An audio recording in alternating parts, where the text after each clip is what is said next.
Les Africains vont vider l'Afrique et occuper l'Occident. Par des nécessités d'ordre démographique et autres.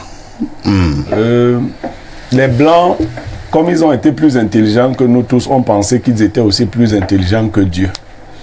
Ils ont poussé très loin des politiques antinatalistes. Aujourd'hui, la moyenne, c'est 1,3 enfants quand vous êtes en France par famille.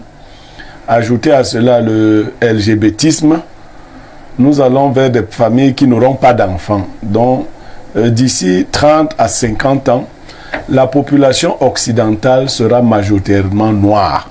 Le Canada, c'est l'Amérique du Nord.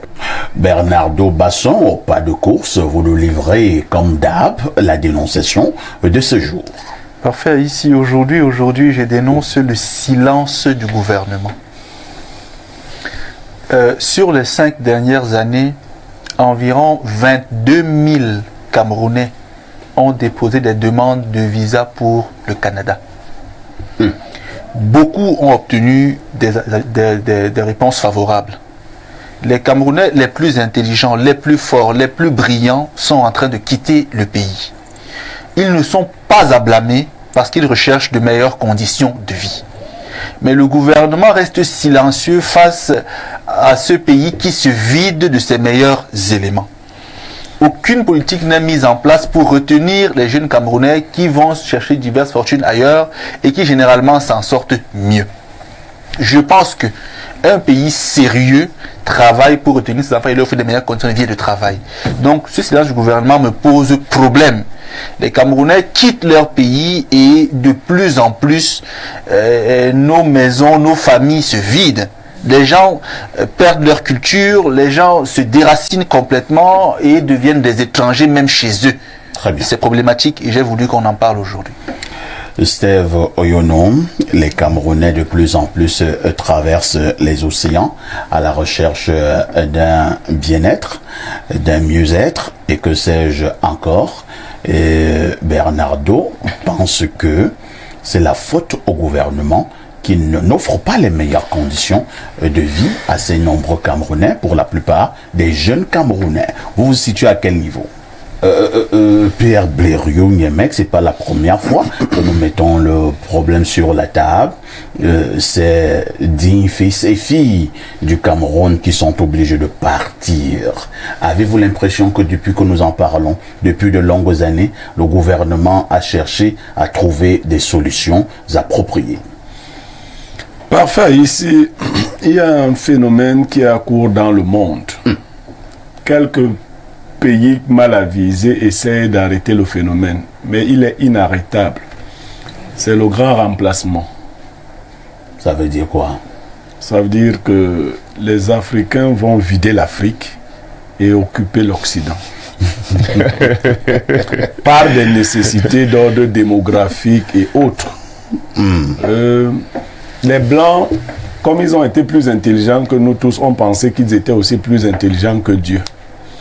Ils ont poussé très loin des politiques antinatalistes. Aujourd'hui, la moyenne, c'est 1,3 enfants quand vous êtes en France par famille. Ajoutez à cela le LGBTisme. Nous allons vers des familles qui n'auront pas d'enfants. Donc, d'ici 30 à 50 ans, la population occidentale sera majoritairement noire.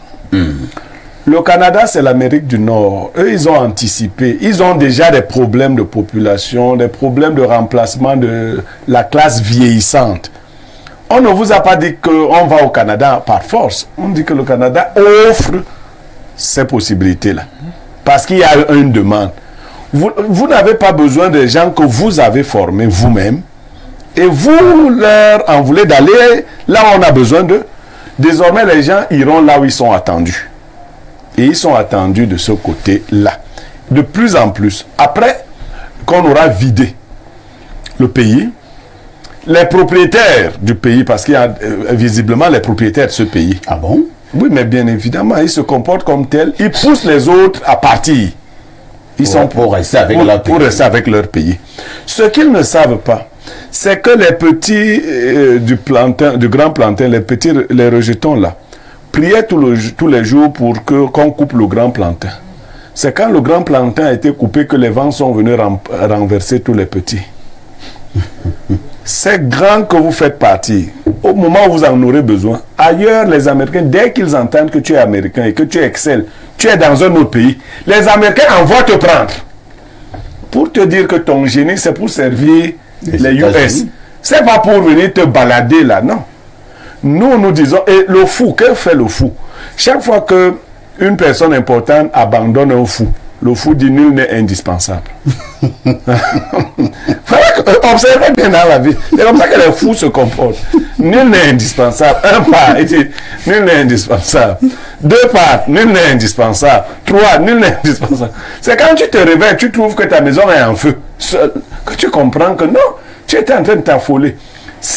Il y a à la fois le phénomène du grand remplacement, mais il y a également notre folie, notre hystérie collective. Même dans nos familles. Les gens croient que quand les membres de leur famille quittent la famille, cela est un avantage pour eux. Peut-être parce qu'ils iront travailler en Europe et autres. Mais vous affaiblissez vos familles. Le combat, c'est ici. Ce pays, à la vérité, n'appartient pas à ceux qui tentent de le confisquer. C'est pour ça que tous les jours, je dis aux gens qui me disent « on va tuer les gens, on va tuer... » Non! L'idée qu'on va tuer les gens, c'est vous qui avez laissé cette idée prospérer dans les têtes des méchants.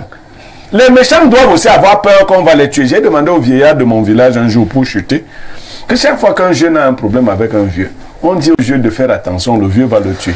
Pourquoi les vieux ne peuvent pas prendre l'initiative de tuer les vieillards? C'est-à-dire qu'on renverse la tendance. Chaque fois que tu as un problème avec un jeune, on craint qu'il va te tuer. Voilà. Oh, Pierre Blériot.